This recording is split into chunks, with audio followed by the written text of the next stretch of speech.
Seigneur tendre Père, mon âme te bénit, mon âme te glorifie, mon âme t'exalte.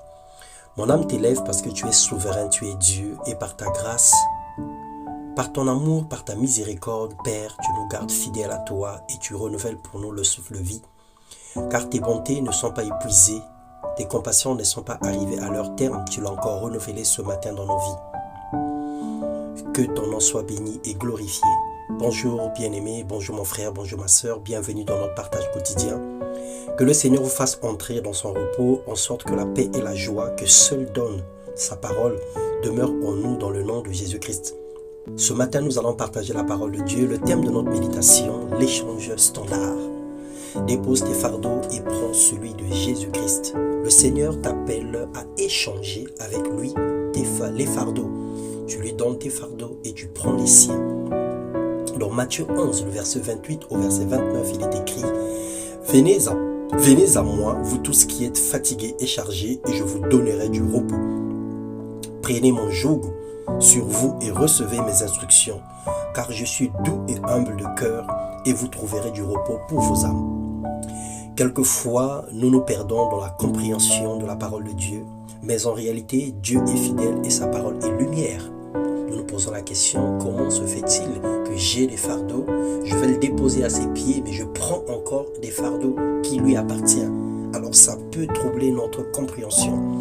Mais tenez-vous tranquille, le Seigneur a pour nous des projets de bonheur et de paix pour nous donner un avenir et de l'espérance. Faites-lui confiance.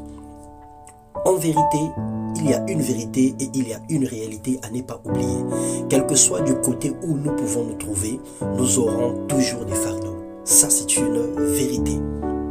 Les fardeaux ça c'est une réalité. Les fardeaux d'ordre professionnel, les fardeaux d'ordre conjugaux, les fardeaux d'ordre parentaux, quel que soit là où nous sommes, nous aurons toujours des fardeaux. Ces fardeaux nous fatiguent et nous déforment le dos car ils pèsent lourd sur nous. Et ça, c'est une vérité. Mais le seul fardeau qui nous donne le repos, c'est celui de Jésus-Christ. Il estime que son fardeau est doux et léger. Les autres fardeaux que nous avons, ce sont des fardeaux lourds et pesants. Mais les fardeaux que Christ nous donne sont des fardeaux doux et légers.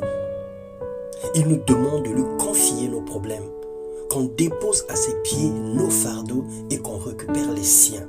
Dans Galates 5, le verset 1, il est écrit ceci: c'est pour la liberté que Christ nous a franchis.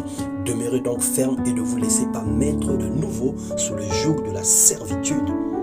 Toutefois, expérimente la puissance de Dieu dans ta vie, goûte, sens comment le Seigneur est bon et décide de ne plus jamais être esclave de la peur, esclave des soucis, esclave des situations terrestres, esclave des situations quotidiennes, esclave de la vie courante, esclave des problèmes qui n'ont ni tête ni queue, qui n'ont ni début ni fin. Laisse le Seigneur diriger ta vie. Confie-lui dans le plus grand secret tous les problèmes que tu rencontres. Que Dieu soulage ses élus en cette nouvelle année. Que ces appelés soient en confiance. Que les amis de Christ et ses bien-aimés soient au comble de leur bénédiction dans le nom de Jésus.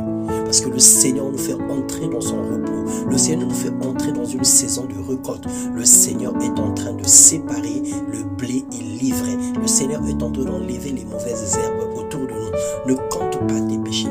Dieu ne t'appelle pas par ton péché. Dieu connaît ton péché, mais il t'appelle par ton nom. Tandis que le diable, lui, connaît ton nom, mais il t'appelle par ton péché.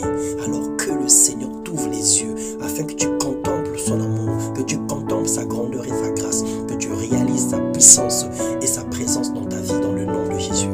Père éternel, Père de gloire, dans le nom puissant de Christ, ce matin, je prie, Seigneur, que tu communiques la paix à quiconque entend ce message, que tu communiques la grâce à quiconque te reçoit dans son cœur, que tu communiques la vie à quiconque sent mourir à l'intérieur, que ta grâce se repose sur toutes les familles de la terre, que ta grâce se repose dans les vies des personnes qui reçoivent ce message, dans le nom puissant de